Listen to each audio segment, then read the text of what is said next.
This is iFanboy Pick of the Week, number 779, brought to you by iFanboy listeners just like you who are washing their hands, wearing their masks, getting their vaccine, and getting through the whole thing, and reading comics in the middle. So that's good, too. Hello, welcome to iFanboy Pick of the Week, episode 779. I'm going to act like that we just record these randomly and then put a number at the beginning. Of course we do. I am Josh Flanagan. And this is my host, Conor Kilpatrick. Hi. Oh, that was a good one. That was really fun. I'm going to go ahead and let them in on the joke because it's funny. After my name, it says awkward silence, and I thought that was funny. And then I read his name, and it says second awkward silence, and that one was even better. So that was pretty good. We are iFanboy. We know so many practically useless things. I mean, like, as we go through this show, if anybody out there wants to keep a running tally of entirely useless things that we know, don't tell us because it will make us sad. Yeah. The only thing that makes me feel better is that when I do these shows, there are lots of you out there who appear to know even more useless facts than I do. We're all in this together. Yeah, we are. Yeah. This is iFanboy. Every week we talk about our stack of comics. One of us picks the pick of the week. That's the one they like the best. Talk about the other books. We will talk about a patron pick. We will do some patron powers. We will do some mail if we have a chance to, and we will have a good time. And we will definitely talk about some dumb shit that is of no use to you in any practical sense. Sure. We will absolutely do that. There will be spoilers of the things that happen in the books we talk about. You know, we're going to be cool about it, but, you know, you're on your own here. Conor, you had the pick of this week. I did. The pick was from Image Comics, The Good Asian #1, written by Pornsak Pichetshote. I apologize. Pichetshote? He was a Vertigo editor. A former Vertigo editor. Yes. And art by Alexandre Tefengi. He's a French artist. Alexandre Tefengi. Lee Lowridge is the colors. Stupid American. And Jeff Powell on letters. Almost from the cover by Dave Johnson, this was in the running for Pick of the Week. It's a noirish black and white cover of a Asian detective with a fedora and a gun and a trench coat. And I was like, well, that's probably up my alley. And it was. This takes place in 1936 in San Francisco, and it's basically a noir detective story. There are no monsters. There are no demons. There are no superpowers. There are no aliens. It's just history, revisited history, because, you know, there's a lot of talk in the back about how Asian Americans weren't allowed to be cops for a long time, but this guy is a Honolulu detective who's investigating a case in San Francisco. And so there's a lot of history here, but also at the heart of it, there's a missing woman, and there's a death, and there's shadiness in Chinatown, and this is basically right up my alley. As someone who watches a lot of old noir films, I really enjoyed the heck out of this. And I liked the art a lot, too. I mean, there's been a lot of European artists in comics lately on the show. This is not your usual looking comic book. I mean, it looks like a comic book, but it's there's just a little bit different in the way it's done that I really liked. Did you read this? I did. Yeah. I got to say, I didn't make a huge impact on me. Mm-hmm. It's not to say that it wasn't good. It's very good looking. I don't think I love noir all that much. Mm-hmm. As a thing. That's totally fine. So I kind of found myself losing the thread from time to time. When I saw that you had made a pick of the week, I said I should probably just go back and read it through again, which I didn't. But what I find a lot of times, though, is if something, it wasn't, I don't like this. It's not making much of an impact on me. Right. And I find a lot of times that if that happens to me and then you really like something and talk about it, then I find something to appreciate about it, and then I end up going back. Right. So continue. And I don't want to say like, you know, I did my duty. I read through it. Mm-hmm. I just didn't, nothing grabbed me particularly. Sure. I liked all the elements. Mm-hmm. I liked the art. I liked the bits, you know, with the kid at the beginning, and, you know, he's in the is it jail? In the very beginning? I was seeing it. I was seeing it as Ellis Island in my head for some reason at that point. Oh, yeah, no, it's an island off the coast of San Francisco. Yeah, it's sort of an internment camp. Yeah, and I thought that didn't start until later. It's basically like, well, no, because of the Chinese Exclusion Act. Right. They were sort of housed there until they could prove they could get into the country. You know what I mean? Like there was all this talk about how what you needed to get into the country, you needed like there was all these conditions, right, and you had to go through a test to prove you were you. It's sort of like a holding facility for people immigrating from Asia. Yeah, and I think that I liked the historical aspect more, and, you know, the idea of, I mean, obviously there's a lot that we don't talk about culturally. There's a lot that people, at least Conor and my age, didn't really get taught in school in any sort of meaningful way about what this kind of stuff was. And, the timeline of how things happened is very interesting. And, even, we got probably civil rights schooling, but that really had mostly to do with, black people and the South. But the sort of nuances of what happens to other people. Even recently, my son was reading some book for school. My 11-year-old was in 5th grade. And it was like about how Asian people, and they mentioned the Chinese Exclusion Act, but it was like they worked hard and now they're part of the community. And I was like, what? That skips over a couple things. It was like, this is what happens every time I read any of his history stuff. I'm like, oh, and then I would try to explain it to him. He just does not give a shit. Right. Anyway, I enjoy that part. I think the sort of mystery part of it, I wasn't particularly grabbed. It's funny because I know that we talked about, like, we both loved the Perry Mason show. And even that took me a little while to get into, but it was greatly helped by the fact that I was watching one of my favorite actors. So I think with this, I didn't have that quite yet. Anyway. So this takes place in, is it 36? Yes. I can't find the page where the giant date is on it. It's 36. It's similar to, like, a story like In the Heat of the Night, where you have the one cop who is a minority in a place where that minority is hated. But he has authority, and he has the authority of the government, and he's got a gun and a badge. So there's the tension there. So the story is basically this cop from Honolulu grew up in a rich man's house where his mother was the maid, and then she died. And so he was raised as sort of the second son in the family. And now he's a cop, but he also has the weight of his father being his adopted father being this rich and powerful guy in Honolulu. And so now a second maid has gone missing. That's the mystery he's trying to solve. And the trail has brought him to San Francisco. I think part of what got me here is that there was a lot. There was a lot. And I think that surprised me a little bit because the writer here is a fairly experienced comic book editor. And I feel like it was a little bit of a rookie move to pack too much into it. I mean, clearly he's got a lot to say. And I think this is only like 3 issues or something like that. It's tough because, what's the other alternative is we often complain that the first Image issue is too light. True. So, of course, it's a balancing act. You don't want to be too light, too heavy. But I'd rather it fall into the camp of too heavy because then at least there's a lot of information to get through as opposed to what is this? Why do I care? Yeah. And I just love a good detective story. I love, you get crooked racist Irish cops. You know what? When are we going to discuss this depiction? No. And it's largely true. But the grudging respect for this guy, and it's definitely not a superpower. It's a very well-worn cop trope where our main character is very observant. Not like quite Sherlock Holmes, but, of that kind of ilk and that's the only sort of conceit here is that they put his observations in little red highlight boxes and it's, again, not a superpower. He just notices details and puts things together. And he's got a cool scar on his face. This is a part of the history of America and the world, and it's very relevant right now. That's not often depicted, as you said earlier, in books or history lessons. Also, it always feels like stories from this age always take place in New York City or East Coast or Chicago or something like that. I feel like San Francisco is this fascinating place. Well, there's a lot of L.A. noir. I mean, Passive Perry Mason is L.A. noir was Raymond Chandler, that kind of thing. But San Francisco, the big Asian communities always had a big Asian community, and so that makes sense that this is where the story takes place.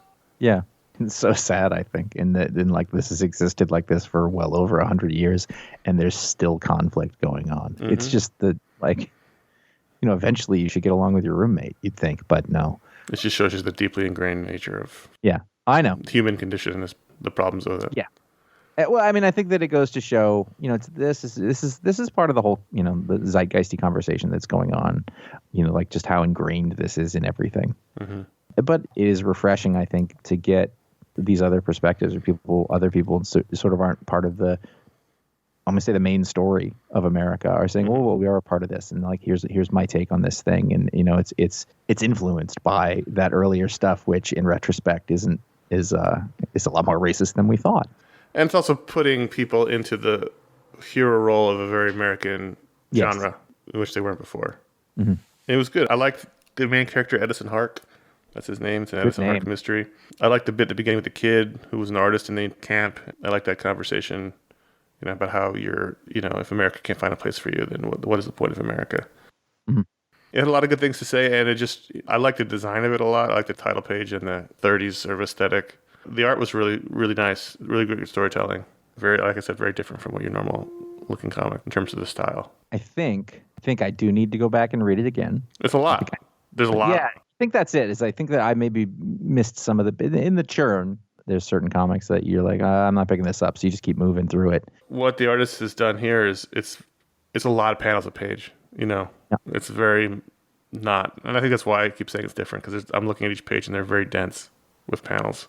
It can be a lot. Yeah, I mean, I think that when we're talking about it now, there's a lot of things that I liked about it, but for me, I don't think it held together. But that's, that could go either way. And it also, that isn't effective. There just being a lot there, and that's a choice. Mm-hmm. Like, I want to say all these things. I have 3 issues, and, they're just trying to cover a lot, too. It's like just telling a mystery in a period piece setting, and then also overlaying, all of these thoughts about race and society and history. Like, it's a big job. And I'm not 100% sure it's 3 issues. I just saw on Amazon when I was going to get the link for our website that it was book 1 of 3. So I don't know if that's true or not. All right. I don't know if that's true or not. I'm not putting a stake in the ground on it. You're not responsible for anybody who gets issue 4 at some point. Come on. Misses, for that matter. I just love a good detective story. I always have. There's a lot here. It's a very different yet familiar detective story, which is really nice. Nice. I also really liked Strange Academy this week, number 10 from Marvel, Scotty Young, Alberto Ramos, Edgar Delgado, Clayton Cowles, as we take a field trip to Asgard. This book is a delight. Yeah.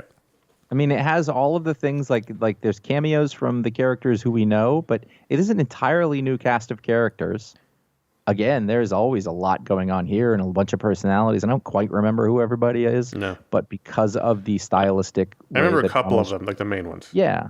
And so, like, I get the thread of what's going on there, and I just think it's really well done, and I look forward to it. It's a delight, is what it is. You know what this felt like? So they go to Asgard on their field trip when one of the kids is Asgardian, and they're all excited to meet Thor, and they get there, and instead of Thor, it's Volstagg. And it felt like one of those things where like a TV show crosses over, but they don't cross over with like the main star. They cross over with like the fourth build character. Mm-hmm. It's like, well, we couldn't get you Chris Hemsworth, but we got you Sif. We couldn't get you Chris Hemsworth. We got Liam Hemsworth. Right. Oh, okay. Is Liam the secondary Hemsworth, or is he the tertiary? There's a third. He's the secondary one. You would be more likely the one who was on Westworld. Okay, so what's his? That's the tertiary Hemsworth. That's tertiary Hemsworth. What's his name? I don't know, but he's also been on Young Rock. That's a big problem. Yeah, being so back in the Hemsworth lineage that no one quite remembers your name. Yeah, and listen, much more handsome than I am and successful. So, in case anyone's he must even sit back at night and look at Chris Hemsworth and go like, I understand. Look at you. Look at him. So. A couple of things, though. The logistics of the makeup between young Dormammu and Emily. It's perhaps not a hot flame. I guess. Yeah. And also, like, holding his hand, he's like brimstone. Oh, yeah, look at that. I mean, they're all very magic-y people. Does he even have a tongue? I guess he must. He talks. So he's not a pumpkin, and I continually think that he's a pumpkin, right. Which is understandable. Right. But yeah, one of the things I think that's really nice is that so often in comic books, and I think this is why Ramos is very perfectly suited to this, so often in comic books, there's a real hard time drawing teenagers and adolescents and not making them look too young or too old. And for some reason, this is perfect. And they're not dressed. I mean, they're all gangly and they're all, skinny and awkward looking, and they're in like clothing that looks appropriate. Again, this is it's you've got these characters and they tend to be recognizable, and that's without superhero outfits. It really there's a lot of very basic comic book things that are going well here that you take for granted because they just should work. It's cool. Yeah, and so one couple gets together on the road trip. There's another love triangle between. He's not Dormammu. He's Dormammu's son, right? So what is his name? Yeah, Doyle Dormammu, and Emily, and then the Asgardian kid Eric, and we find out his lineage, which is a big reveal here. His mother, which I thought was really good too, and that conversation, like the way that their interaction was scripted, like the self-obsessed mother, and I was like, oh, that's real good. Yeah, and just should be able to just sneak in there. Random palace guard father, I like that. Yeah. Yeah. It was a really good issue. Like, get out of the regular setting, go on a road trip or a field trip in this case, and have important things happen. It was just a one shot, and then by the end of it, they're driving back in the school bus too. Yeah, so it was also just like you could just read this issue and it'd be a good place to jump on probably because it sort of exists on its own. And you recognize the main players. I know we say this every time, but Ramos does not cheat on a page. God, he does not, does he? No, every page is just bursting with things going on. Yeah, I mean he's unheralded. I think he's been around a long time, and when he shows up, you're kind of like, oh. But if you want to talk about a guy who is, great and consistent and recognizable and gets stuff done on time, it's all of those things. Like, he's a perfect comic book artist. And I'm glad it's a monthly book because he couldn't do this kind of thing. Yes. 2 weeks. Or there'd be a fill-in artist. And then we had Ramos for 10 issues, I think. That's amazing. Yeah. I think it's been every issue. And then, I keep saying this, but it's because I know the guy. Scotty is a hell of a comic book writer. Like, this is, again, it's a team book. It's flawless. I'm not in terms of like, I know what's going on. I know who everyone is. I'm not seeing mistakes. Like, it's moving. It's a good comic book. Yeah, for sure. And I think you're absolutely right. Like, the monthly schedule makes this feel like it's supposed to. If this was like every 2 weeks, I don't think it holds together as well. It's too much. And you just would have a string of fill-ins, and it wouldn't be as good. Not even art-wise. Like, I think this gives it time to be, done well. I know, but I'm just saying that the visual look of it is as important as the story, and absolutely. I wouldn't want a bunch of people filling in for this book. Scotty also has this. I don't know if he does this on purpose or it's an editorial thing, but he tends to work with artists who are simpatico with him. Like, no one looks quite like Scotty's art. But like the people that he works with, they fit his aesthetic, I think, and they can sort of take what he's saying and turn it into something that works really well. I think that's just a good choice. I think there's honestly, that's one of the unheralded marks of really good comic book writers is that they know who to work with for themselves. Yeah, I think of Remender was, one of the best guys at that. And Bendis was really good at that too. Even though I don't like all of Bendis's artist choice, the things he likes, they fit with him. And he also knew like people who not to work with. I remember him saying at one point, he's like, I love Tony Harris. I can't work with that guy. He does 3 panels a page. Right. I was like, that's brilliant. Like, I had never thought of it that way, but I like that. Hey Kids Comics, Volume 2, number 1. I was surprised. I didn't know this was even coming out. I didn't know we were doing more Hey Kids Comics, but I guess why not? I had to take a big deep breath because I want to say it was about 12:45 a.m. It was like, all right, I got a couple of comics, but then I saw that and thought, oh no. Because I don't know how many issues. I would say there was 3 issues of issues in the last volume. And like I spent the entire time, 6. Whatever it was, like I spent the entire time getting myself oriented with who all of these. Oh, this is the downside. Howard Chaykin's the writer and the artist, and this is his, not revisionist history, but it's his history of the comic book industry through veiled analogs. And some of the analogs are more veiled than others. Yeah, and so like, I remember in the first one, like we were like, okay, we figured out who Stan Lee is, we figured out who Jack Kirby is, we figured out who Martin. Yeah, but by the time we came back, I was like, oh shit, I got nothing. And that's the only problem with this book, I think, for me, is that I spend more than half the time trying to figure out who everybody is and what we're commenting on here, and losing track of what's actually going on in the story, which is my own fault. Well, you know what? I tell you what, I don't really know a good reason why he wouldn't just do the people. It's such a small industry. I know, but they're not working or dead or very old. I'm sure. And it's like, this is the history. I know, but like, this is the history as I understand it, Yeah.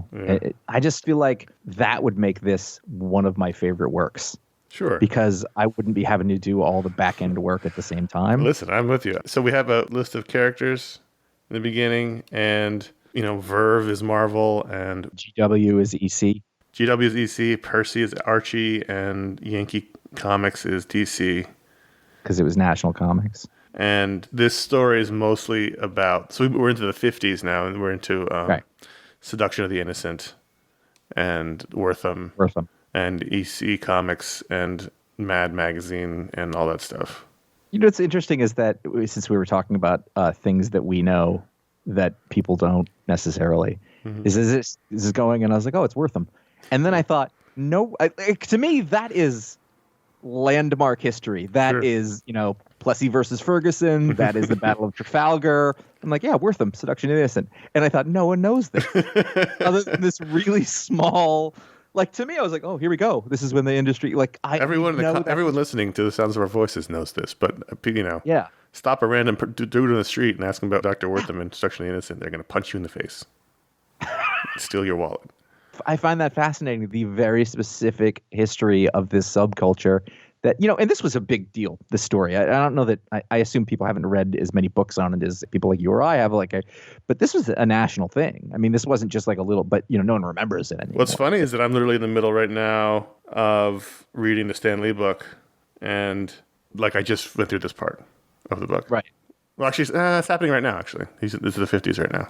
So it was a very interesting confluence of things happening. It's tough. It's even tough to really just say if I like this or not. Because I spend the whole time trying to figure everything out. Yeah. It's slightly confusing. If I had just read the first volume, and even if I had a little cheat sheet next to me, if I took the time to write it down, this is this comic company, this is this person. In fact, I could probably figure out the people based on that, whatever. And I just did a little work, I think it would be my favorite thing. But I'm spending too much time thinking about what it is. You need a chart. Because I don't know the history that well. I would need to know it a little better to be following. But then again, why would I be reading it if I knew that? What it is good for is showing people just how fucked up this industry has always been. Yes. And how much everyone working in it hates each other, or at least did back then. And how low class it was seen as a job, and how they chased trends. I honestly, I think that, Hey Kids Comics is kind of brilliant. And even that, though, tells you it's coming from a certain point of view. But comics has, to this day, an underdog complex. It has an imposter complex. Yeah. And there's people out there who are very successful, and have made a life out of it, and are respected mainstream. Obviously, superheroes are the pop culture currency of the entertainment industry today. But it's still all on this. But we're still this little crappy industry, And I say we. I don't know if that's warranted, but it really does. It shows you how this generational self-awareness still exists. And also trying to constantly prove the comics are worth it. That was a big part of us doing this. No, comics are totally valid as an art form and as a storytelling method. And, we're all still trying to prove it. Someday you'll all see, and at what point, are we going to get over this history that most people don't even remember the specifics of? Right. Thank God for Howard Chaykin. No, just as a... Yeah, no one else is telling this story. Who's still doing work, but he knew a lot of these people. He just, he spanned those generations. Sure. And he has the talent to do this kind of book, and he has the wherewithal to get it made because he wants to, because he feels like he should. He's not making a lot of boat payments with this, I don't think. No.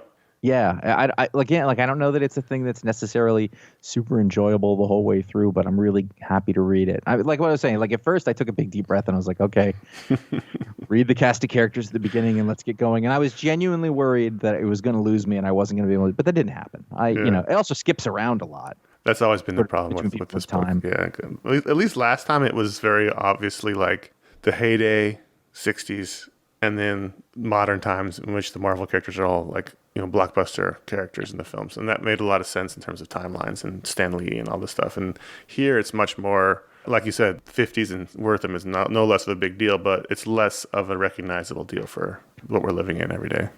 Yeah. So just very basically, if you were reading this and I don't know what's going on. So the basic deal is that through the 40s, comics were doing great because they were selling them to GIs, they were selling them to kids. It was a cheap way to get entertainment. As we get into the 50s, comic sales start to dip. The guys who come back from the war aren't paying as much attention to it. There's now TV. That's a genuine competition for comics. And the work starts to dry up. They can't figure out what to make. They come up with all these different genres. There's an amazing photo or page in here of all these different types of covers. Or Jack Kirby and Joe Simon sort of, pioneered a lot of those. Yep. And the way it works is they do a thing and then everybody else tries to copy it. That still happens today. And then Wortham comes along and he's like, these are dangers for people because he's trying to he wants to be a big man. He wants to have an impact on the world. We also seem to genuinely believe it. Yes. But my understanding is that it's totally wrapped up in ego and it's written here. Sure. Yeah. So they're all trying to adjust, and then everybody else copies. And that was the part where it got kind of hard to follow, because somebody would be like, I came up with a new thing, and then everybody else would copy him. And I was like, I've lost track of who's doing what. But you get the gist of it anyway. So that's where we are in this book. I love comic book history, though. It is such a pastiche of loss. Yeah. It'll break your heart, kid. Green Lantern #2. Jeffrey Thorne, Dexter Soy, Marco Santucci, Alex Sinclair, Rob Lee. Did you read this? Yes, I did. I enjoyed the last issue quite a bit, so I made sure to come into here. They're really setting up a whole new paradigm. They very much did No More Mutants here. Yeah. What'd you think? I liked it. I did. Yeah? I think I liked it. I can't decide. I liked it more at the end. I went back and forth. I liked it ultimately. So the story here is, in the first issue, they were the Green Lantern, that United Federation of Planets type situation was happening that Superboy set up. And so the Green Lanterns were sort of working security as the final touches were being put onto this new global galactic federation. And there was a terrorist attack, and they thwarted that. And so here we have the fallout as the Green Lantern Corps is being reorganized. They're getting rid of a lot of the sectors and ceding the security to the Federation. And that means a lot of the Green Lanterns are getting new assignments. So that's all causing angst among the Green Lanterns. And then a big faction of them leave. They're called the Quest Team, and they're going to go off to this uncharted region of space. And that includes like John Stewart and Kilowog and a lot of the big Guy Gardner. And then there's like a small group that's in charge of the Crux planets. And that's like Cal Jordan and Kyle Rayner. So they go off. And then everyone else who's on Oa, there's a bomb that goes off and blows up the power battery and basically kills everybody. A lot happens. Other than Teen Lantern, who managed to save Simon Baz in a bubble, because she's not part of the bubble. She's not part of the battery. Everyone else lost their power rings and it blew up in the explosion. And then at the end, the big reveal is that the Green Lantern Sojourner Mullen, that we didn't read, that other book, shows up because she was off on assignment. The Far Sector? Far Sector. There you go. There's more useless information, just now that I'm noticing it. It seems like just to make up a number, because we don't know, 90% of the Green Lanterns just got killed. Right. And the Guardians. I don't find myself being all that upset that they've just wiped the slate. Mm-hmm. Because I feel like the lore and the background of the Green Lanterns has been just a churning miasma of changes forever. And so I don't feel like it has to be one way or another, which is opposite from sort of the typical comic book reader response. It just doesn't really bother me. Yeah, no, I didn't. That didn't bother me at all. Is that Metron, by the way? It certainly looks like a Mobius chair. And there was a reference to the New Gods in here about how once the New Gods die, Earth will be the fifth world. But yes, I don't know, because they so have screwed up the New Gods in the irregular continuity that who knows who that person is. Okay. I don't know. It could be. He's got like a yellow lantern kind of thing going on there too at the same time. He's got more of like a Kirby-esque design on his chest, but it's hard to say. Yeah, I know, but he's just the coloration. It's orange and yellow. It's weird colors for a Metron. You know what? A couple of things that are about this. I really like John Stewart as a character. I haven't read a lot of him, but in this, I found him very compelling, and I wanted to read more. I do think that maybe he needs to get a little past, like, I know the thing that he's got the guilt that he carries around with it, but I've been reading, like, every time he does show up, it's exactly that, it's my parents are dead, the Batman thing that, like, you have to let go sometimes. You're talking about the planet he allowed to die in Cosmic Odyssey. Zizanshi. Yes. Which was 30 years ago?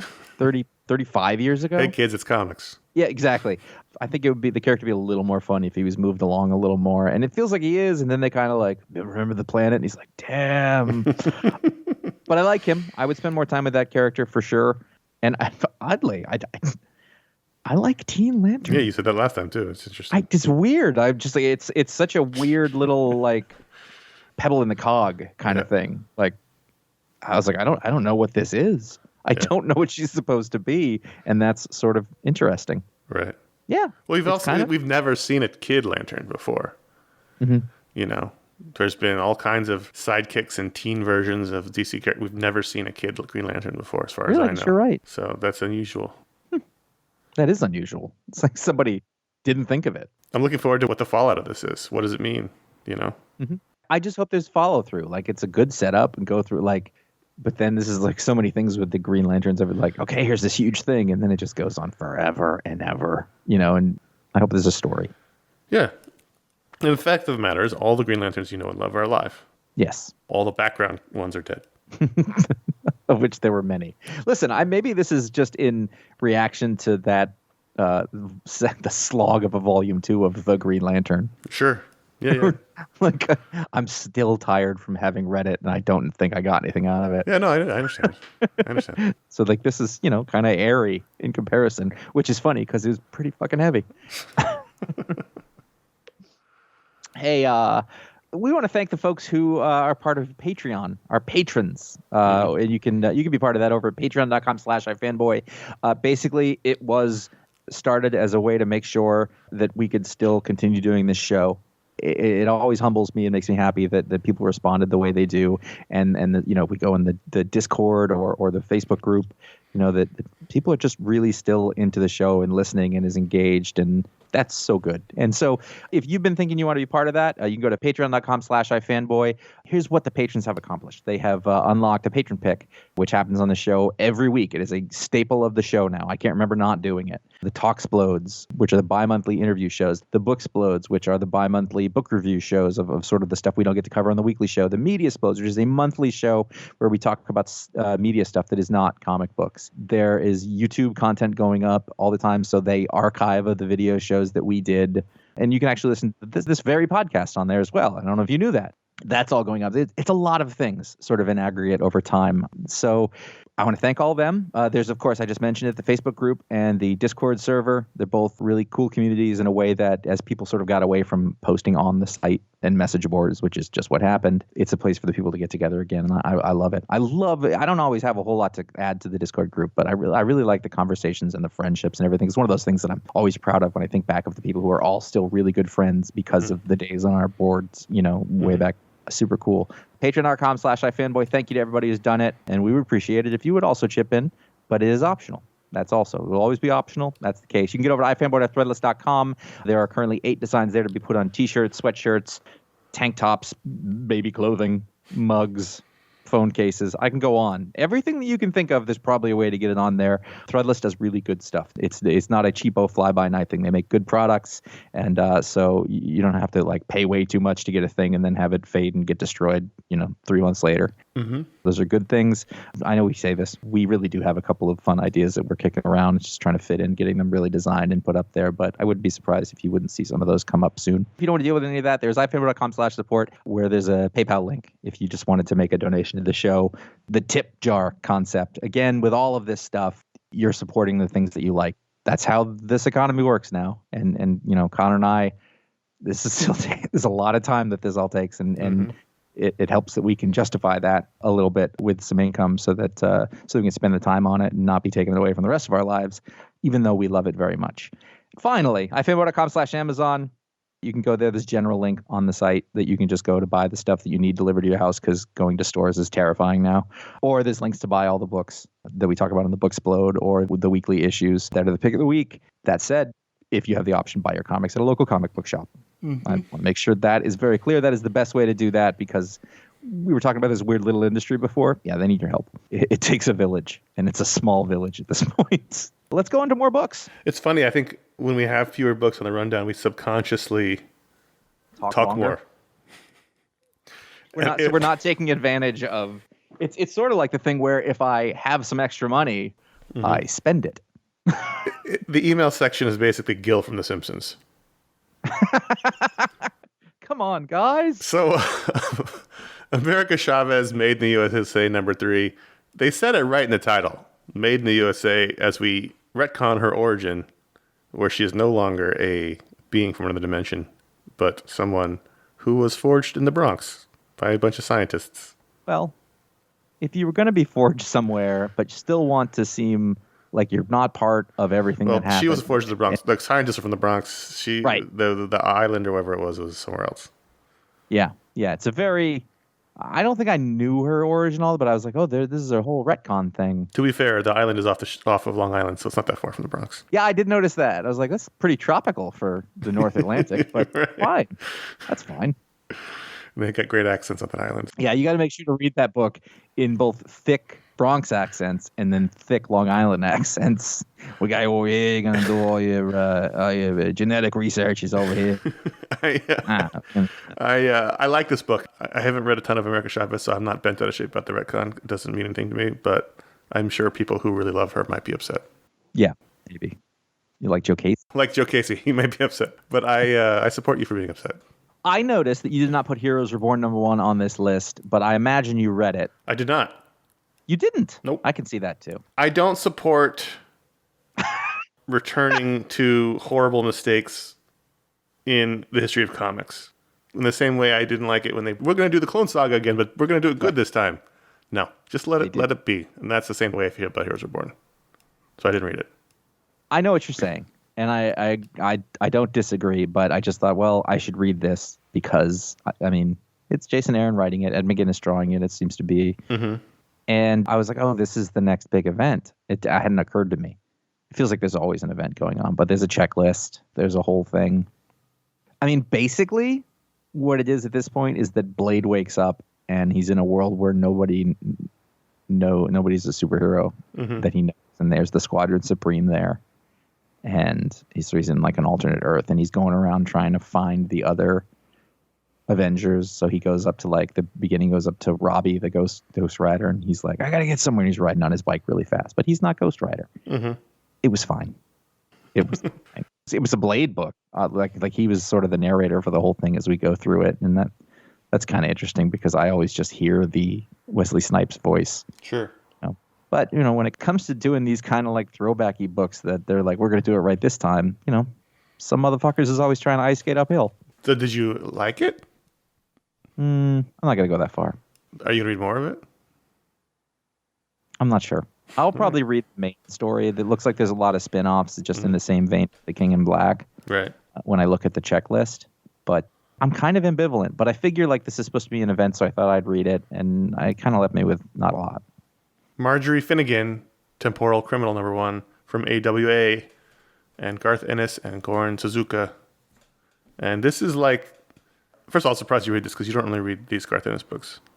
But I've been making an effort to go through the comics section on the Diamond list for the past few months, which I've been doing this for such a long time. That is a terrible thing for me to say. But now there are more upper tier publishers in there, so there's gems to be mined, I think. So I try to check those books out, and I saw the names and I went, oh wow. Garth has been doing a lot of these. I call these like Garth Light. It's not Preacher, it's not Hellblazer, and it's also not just like a war book either. Yeah, but I think they're a lot of fun. Yeah, it surprised me was how much it reminded me of a Mark Russell book with just a little more banter. Right. It really felt like a Mark Russell book. That's and interesting. I thought, oh, that is interesting that there's a lineage there that I hadn't sort of noticed. Because it's one of the things if you think oh, wow, nobody was really doing books like Russell. And I thought, Ennis used to. That's true. So here we have Marjorie Finnegan, your typical scary, hot Boston woman who is a time-traveling criminal. She goes through time and steals stuff and deals with the ramifications of that. And I liked it. It was fun.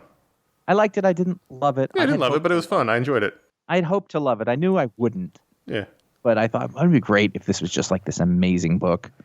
But I don't think, I think Ennis does the jobs because they're kind of fun or whatever. But I hope he's got another epic in him someday, but I don't know. I've been reading almost all of these that he's been doing. So I expect a certain level of, I liked that a lot. I don't expect to love it. And I'm always happy when he's got good artists on it. Goran Suzuka is terrific. For a second, I thought it was Goran Parlov, and I got very excited. But yep, Goran. I didn't realize there was two Gorans until this moment. There's Nazis, there's Vikings, there's Egyptian pharaohs, there's time police. Yeah. Fun looks at time travel and how they get around the paradoxes of death. Yeah, there's quite a big Deus Ex Machina there. But fine, And I enjoyed it. Yeah, I think it's a thing that most people couldn't get away with because it's just wonky enough. And it was one of the first times where I've read an Ennis story and thought, well, this doesn't feel like it's a now story. Like the style of writing felt very like 90s or at least 2000s, the dialogue and everything. Right. It's Garth Ennis. I'll let him do whatever he wants. Yeah. I liked it. It was fun. I did too. I had fun reading it. As those are the books we want to talk about at patreon.com/iFanboy, you can vote to add a book to the rundown. Any patron can vote to add a book to the run. Oh, no. I'm sorry. I almost skipped your corner. I see what you've done here. I tried to skip right past the corner. Sorry about that. We're going to spend a quick amount of time in Star Wars Corner with Star Wars War of the Bounty Hunters Alpha, #1. So this is the prelude issue to the War of the Bounty Hunters. Yeah, event. I didn't know what that was. Like, I'd kind of seen it at the end of one of the other, like next War of the Bounty. I was like, whatever. And I looked at it. I thought, oh, Steve McNiven drew that. Mm-hmm. That's enough reason to sort of get something for me. And we love the Bounty Hunters. You know what? I haven't loved the comic books. No, I mean the characters themselves. Yes. Dengar, IG-88. So they keep changing the guys. What guy's name they keep changing? Forlom? Zuckuss? Forlom and Zuckuss, yeah. What is he now officially? I don't know. I didn't know that they had changed it. All I know is you never trust a man what's made of gas. So, real basically, you would hate this. Yeah, sure. So what's happened here is that this story seems to take place between the moment. Oh, no, wait. So I'm sorry. Forlom and Zuckuss were partners. Yes. And then... It was the assassin droid and... So apparently what happened was Kenner put the wrong names on the boxes. And that's what happened. And they had to change it. Nobody actually said their name in the movie. Some nerd somewhere. So Zuckuss was like they had the names reversed because Zuckuss should be the Forlom is clearly the droid. Yeah. Okay. But they had him mixed up. So what we have here is that this takes place after Boba Fett has left Bespin. You know Zuckuss is only 4'9", Josh. I'm gonna keep talking because I don't want to talk about this. Wait a minute. I have to say this is wrong. Continue. Sorry. I was looking at a thing that said that Zuckuss was played by Conan O'Brien, and I thought, well, that can't be right.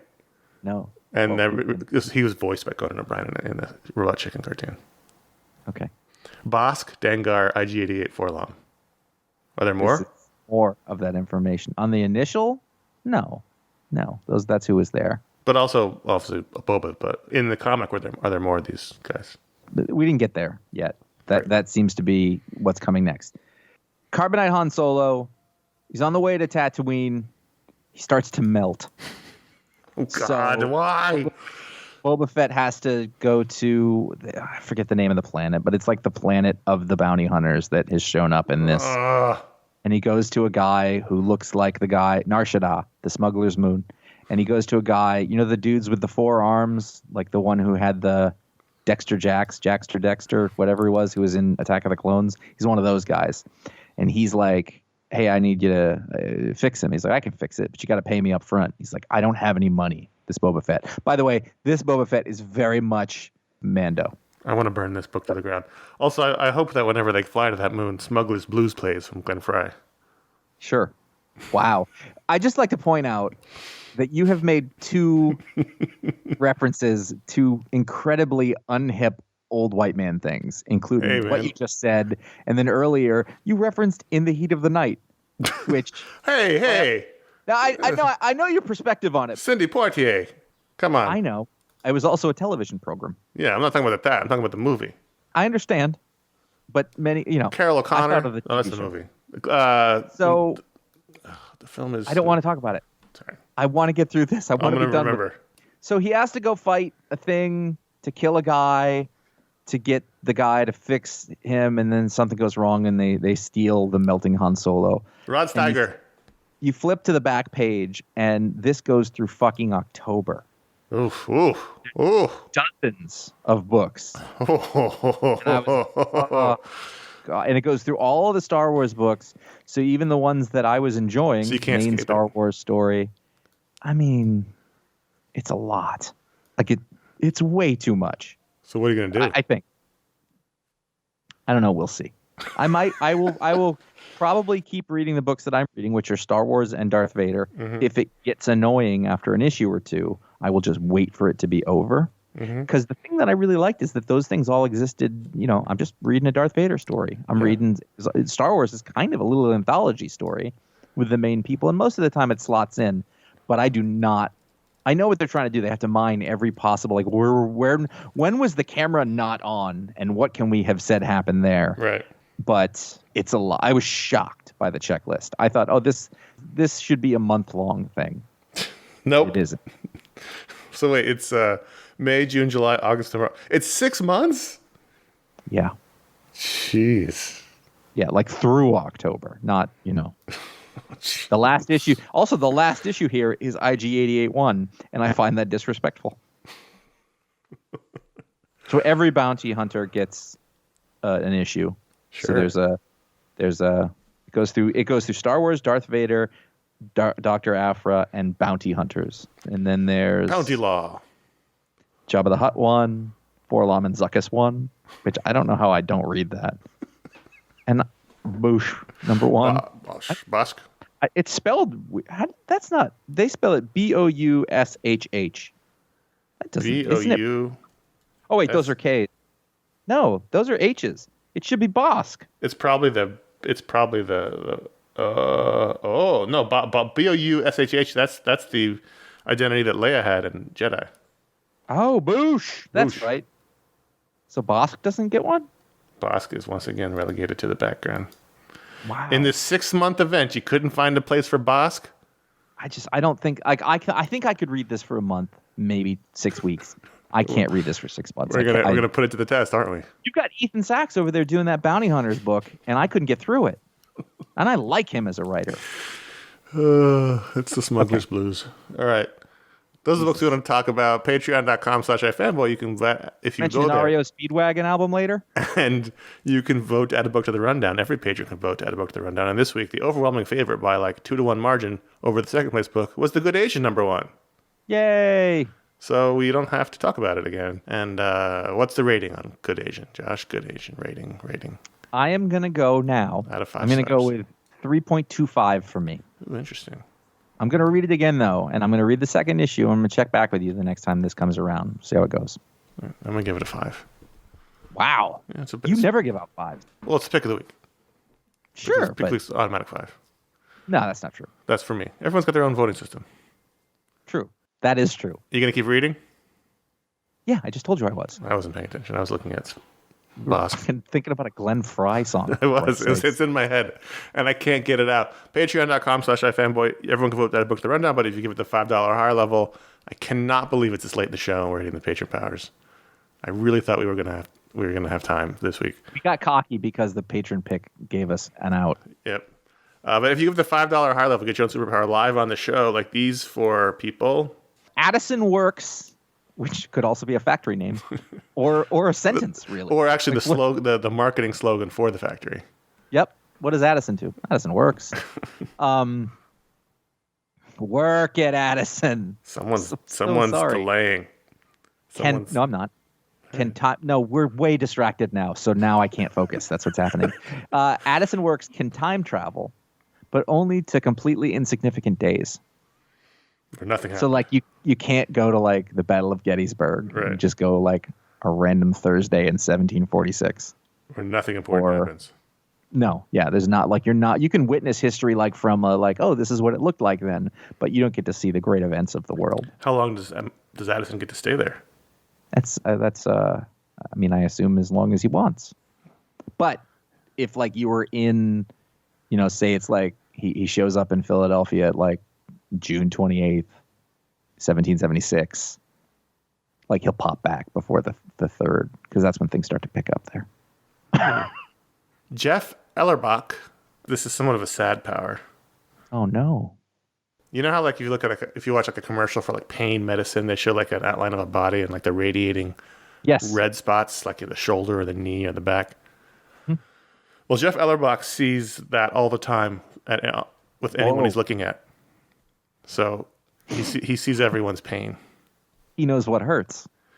And it could also be emotional pain. It could be heartbreak. It could be But so if you looked at a crowd of people, Jeff would just see all the red spots, all the pain points. He's very empathetic. Well, Super theoretically. empathetic. Yeah. I mean, he might not care. Like, you're fucked up, dude. Oh, well, walks on. Can't turn it off, though, which is a bummer. So that's like the Valkyrie thing. Like, she can see the death. Yes. Cool. Sees the That's pain. a good power. Thank you. Actually, really, I think there's something to that. I think you could do something like That could be a tertiary X-Men character. Douglas Arias, or Arias, which is more than one Aria, is the bootlegger. He can make flawless copies of things. Bloop. There's anything. Yeah. So whether comic books or I'm gonna just there's got to be some transfer of energy or mass, so we can't just create a second Earth or anything like that. So let's keep it, right. But if you want, say like, it's a late 1959 Gibson Burst guitar. It's got a second one right there. There's only a handful of those in existence, but you wouldn't be able to tell the difference. They're flawless. He's the boot. Does he get really hungry?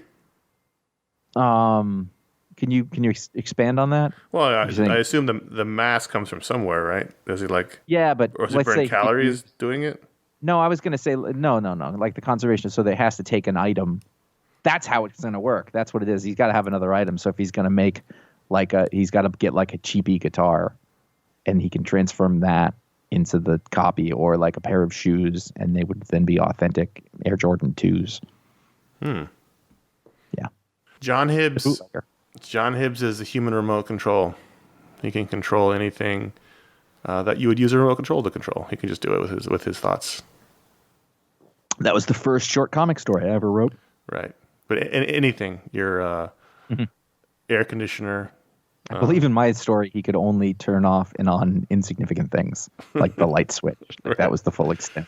He's literally just a replacement for the remote control. He can't control things that aren't controlled by remote control. That's interesting because Logitech just discontinued the Harmony line because the single universal remote has become pretty much obsolete now. What? Yeah. I was going to get one. Why is it obsolete? You still can. They're going to continue to support the devices for as long as I bought a Hub companion remote in the last year. Works great. Obsolete according to who? I got remotes up the ass. No one buys them, basically. Well, that's different. That's a problem. They're overpriced. Well, no one. They didn't used to be. Yeah, they were always. There's not a market for them anymore. So, in terms of capitalism, they're obsolete. That's annoying. I didn't make it up. You can use your phone for all that shit. I can't use my phone to control my receiver. You can too. I do it all the time. In fact, you have the same receiver as I do, don't you? Or one similar? No. Similar. Do you have a Yamaha? Yeah, I do. There's an app. It does everything that you would need to without the remote. I don't want to do that. I want to press one button on a universal remote and control everything. I understand. I also have a Harmony app that works with my thing. So if I have remotes over there, I can just use my phone. Does everything. I don't want that. I don't want to do anything to my phone. See, though, but you're not. I don't believe you are not typical. You are the aberrant outlier here. Listen, to John, none of this matters. You should have John come over. John's like, I don't know what the problem is. You want this power. That's what you want. I do. Patreon.com/iFanboy. If you give it the $5 hard level, get your own power live with the show. We were going really well, and then we just sort of fell apart halfway through this episode. I think it was a fine show. So I don't know what you're talking about. I think we have to skip the emails. Wow. No, the first two are fast. We can do the first two. And that tells you how under I thought we would be. Zack W writes and says, been thinking about this since I saw the pick this past week. He said this in a while ago. The pick this past week was Nightwing. Dick Grayson might be my favorite DC character. Who at DC hates him and why? The answer is Dan DiDio hated him. The why is a good question, though. The why is he had said that his feeling was the heroes having adult sidekicks aged them. So it's one thing having a teenage Robin. It's another thing having a Robin who's now 25. And it's hard to justify Batman still being in his 30s. So he didn't like the fact that the original sidekicks were all adults, and he tried to get rid of them. That doesn't hold water, though. Well, I don't agree with him. I'm just saying that was what he had said. When do you think Batman started to be Batman? How old? I think in year one he was 27. Okay, and so you start off, you get a Robin, we'll say anything. 15. Robin was 8 originally. Really? Yeah. Okay, well that's a problem. Just because I have a 7-year-old and 11-year-old, and that's a problem. And I know that times have changed and whatever, but at that time in the 30s, those kids were working in garment factories. Here's what I know about kids: they do pretty well, and then they get tired, and then they're fucking useless. And it happens quickly, And you can't. I'm just saying, their bosses on the line wouldn't let them get tired. Batman can't carry that many snacks. So, anyway, maybe that's what those pouches are for. Oh my God, it's all opening up now. He's got cookies in the pouches. So, that was the thing. Was he thought that it was hard to justify a 35-year-old Batman who has a 25-year-old psychic who was at one point 8 years old. Like, it just, putting aside the fact none of it makes sense, none of it matters. I was going to say, if you're going to start with it's hard to justify, that whole house of cards is going to fall apart. So for years, the Dio tried to kill Dick Grayson off, and they even killed him off. I think it was in Infinite Crisis, but he came right back. Yeah. And then they tried to make him into. It just seems like such a bizarre thing for a guy like Didio, who's very, very smart and good at his job, and very ingrained in the comic culture, especially DC, to really misunderstand the fact that Dick Grayson is one of the most popular characters in the DC universe. Here's what I think. I think he's like you.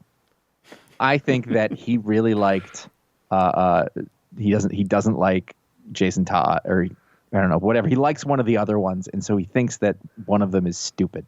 And you couldn't do anything to convince him about it, and then he just justified it for whatever it was that he had to, because it really is just that character's stupid. He feels, for some reason, the way about Dick Grayson that you do about Kyle Rayner or Lobo. Sure. And he can't say he's stupid, which is what you would say. So that's what happened. Uh-huh. That's my guess. Well, we'll never know. But that was the. No. Ryan W says, 2 W's. Which superhero or supervillain has the warmest cape? Doom. I was thinking of Doom's winter cape from the recent book. The fur. Yeah. And he can magic it up to be whatever it needs to be. Yeah. Because here's the fact that he's covered in armor. And you think you'd want a light cape if you're covered in armor because you're already hot. Yeah, but like that once that armor gets cold, you're in a lot of trouble. So true. That's true. Yeah. That's true. And he's in Central Europe, or Eastern Europe, wherever Latveria is, and so it's probably cold there. I bet Batman's, though, has amazing technical fabric that if they had it for skiing or mountaineering would be really successful. Mm-hmm. Very breathable, but wind and waterproof, maybe mixed with some merino fibers and other advanced technical fibers. Oh, he's got heating things that run through the cape, I'm sure. Sure. Yeah. One of those two guys. Patreon, no. Contact@ifanboy.com so you can write in. We do try to get to the emails. We swear. We should start doing it at the top of the show. No. You can write in for this show. You can write in for Mediasplode. Anything we do, you can write in contact@ifanboy.com. Let's talk about shows that are out now that you can listen to right this moment. Right behind this show in the feed is our special edition show on Invincible. Josh joined the Animation Brain Trust, minus Ryan Haupt, who couldn't make it, to talk about the first season of Invincible on Amazon Prime. Doc was out. The adaptation of the Kirkman Image Comics classic book. And we really had fun doing that. It was a lot of fun to discuss. And then behind that show, a little bit back, is our most recent Mediasplode episode, in which Josh and Ron and I talked about the Academy Award Best Picture nominees. We talked about what we were watching on streaming. We also talked about, fan service. We debated fan service. When is it good? When is it bad? When is it ugly? And we did an email. Did we do an email? We did do an email. Yeah, we talked about an email asking us about Vinyl, the HBO series that we loved. It was a good show. Those are all behind on the feed. Fun. There will soon be another Animation Brain Trust special edition on Justice Society World War II, of which Conor showed me the trailer of, and I thought, well, that looks interesting. Even though I don't typically watch all those. So that's coming your way soon. There will be a Talksplode this month. I'm honestly just trying to figure out who I want to talk to. Is what's going on right now. There is also a Booksplode coming up the month after that. We're giving you lots of time because it's a big old book. It's Injustice, Gods Among Us, Year 1, the complete collection. So that is 400 That's in 2 months. Pages. Yeah. So this month the Talksplode, and the month after is the Booksplode. So June for that. It gives you time if you want to read it. And gives us time to read it. Actually, I already read it, so I'm probably going to have to read it again. so I'm like, I don't remember because I did this 6 months ago. Right. And that's that. You can head over to ifanboy.com and you can find all of our shows and a vast history of comic book writing from many of the talented writers who have worked for us over the years and done. Many worked for us. Many just did it for a while. because we couldn't always pay anybody. We did for a little bit. Then you can go to facebook.com/iFanboy, at iFanboy on Twitter, or at iFanboy Comics on Instagram to see the kinds of things that we would post there, which is mostly what the pick of the week is and when the shows go up. But you can see what the pick is before the show comes out, so you can be all ready with it should you choose to do that. You can follow us individually at CS Kilpatrick and at JA Flanagan on Instagram, which is pretty much the only place we are on social media at this point because it has wrecked us. You can subscribe to our YouTube page at youtube.com/iFanboy. We upload, is it 3 shows a week plus the POW show? Yeah, so it's 3 video shows and then this show. I'll go up on our YouTube page. So I get stuck here because what happens is when I do the script, that 3rd show isn't up yet, so I always miss it. The mini on Godland, Celestial Edition Volume 1, that means that I did that. Yes, you did. From Joe Casey and Tom Scioli, who is a polymath at this point. Like he's done a lot of cool stuff. Final Crisis. So it was a full show we did on the Final Crisis series? Yeah, just like we did a full show on Sacred Invasion. Crazy. Yeah. And then we did a show on the new Top Cow, where we had a bunch of Top Cow books, and we thought, we had this one feeling about Top Cow, but there's all this cool stuff that's going on now with good people. This was years and years ago, and we knew the guy in charge of Top Cow, and he was a very good salesman. Very good salesman and ambassador for the product, and they had a lot of good talent and were doing interesting stuff. I don't read a lot now. I didn't read a lot right after that. I don't even know what they publish right now. Yeah, I mean, I see them. Like, it's in the image solicits that I see there's a number 1, so I go to look at it, and then I see, I don't want to read that. That's kind of what happens there. I think the last Top Cow book I read was that one about that small town that had a mystery. I don't remember. Well, who's the dude? I had him on this, Brian. Kayvon. No. Q Miller. No, the guy, I did an interview with him. He did all the great Michael comic Bendis. books. I hate you. I hate you right now because I can't remember those things. Postal, I think, was his. Postal. No. Was that it? I don't remember. It was a while ago. Anyway, he did. Oh my God, this is the worst thing. We're like 2 drunk children at this point. It's so bad. And like, I got to say, like, all of this useless shit that we know. You jinxed us. You said at the beginning we knew all this useless shit, and now it's like, what's that guy's name with that book we read? I don't know. No, that's the point. Is like that's there somewhere in there. I can get to Forlom, Zuckuss, Dengar, IG-88, Boba Fett. I can get to all of that, but I can't get to Brian Lee O'Malley. Brian Edward Hill. Brian Edward Hill. Yeah. It's because he hasn't been doing books lately, by the way. Well, he's doing TV. Yeah, he was working on TV, which you can blame him. There's that comic book self-hating thing again. Well, yeah, it makes more money. Catch that? TV. It is such an integral part of comic books. It's crazy. Oh, where are we in the script? Oh, if you like the show, write us a review or leave a star rating. Perhaps not for this episode, but just take into account everything you hear. Not perhaps the specific episode. Can you fix this? I'll try. Do you have the power to fix this? I will try my best. I'm not going to lie. I had to do a lot of work last week. Sometimes it happens. Star rating on Apple Podcasts or wherever you listen to your podcast. There's a whole pod link for the show now. You can find all the places you can find the show. I don't know if that makes sense. Better yet, tell your friends, your mom, your kid litter carrier, your nurse giving you the injection. Your litter carrier? Your litter carrier.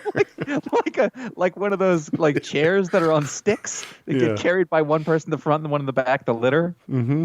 Or kitty litter. Or someone who walks behind you with a bag and they catch all your litter. When they hold it for you. Or you're a litter collector and that guy holds it. Look, look at that one. There's a Milky Way wrapper over there, and I believe there's still some chocolate on it. There's still caramel for sure on that one. Mm-hmm. Anyway, help us spread the iFanboy love. Anybody you encounter now that you encounter more people because you're out. You've got your vaccine. You're being responsible, and now you're finally able to see some people. That's what I'm saying. You can do that? Yeah, I saw people last weekend. We were all fully vaccinated. It was nice. Wow. Help us. We did that part already. Wow. We haven't had one of these in a while, to be fair. Yeah. Is this the worst show we've ever done? No. God, no. There's been way worse than this.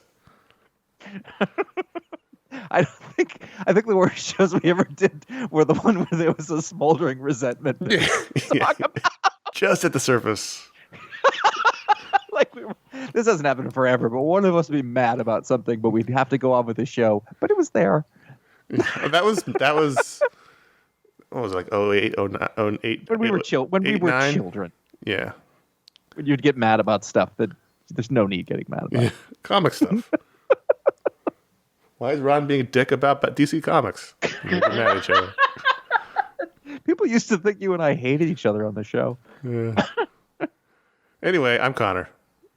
I'm Josh. See you next week. Bye.